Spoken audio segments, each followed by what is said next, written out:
आमच्या घरात आहे ना कारली कोणालाच आवडत नव्हती, पण नंतर माझ्या मम्मीने एकदा अशा पद्धतीने कारली बनवली, त्यानंतर सगळ्यांची फेवरेट झाली.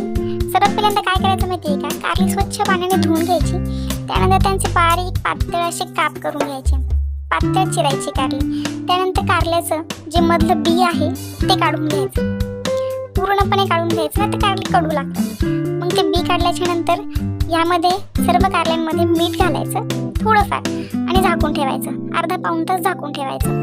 त्यानंतर याला मीठ घातल्यामुळे पाणी सुटतं. मग एका चाळणीमध्ये सगळं पाणी नितळून कारली तळून घ्यायची. मंद आचेवरती सगळी कारली गोल्डन ब्राऊन होईपर्यंत तळून घ्यायची. त्यानंतर ती काढून त्याच्यावरती आपल्या आवडीनुसार मीठ चटणी घालून मिक्स करायचं.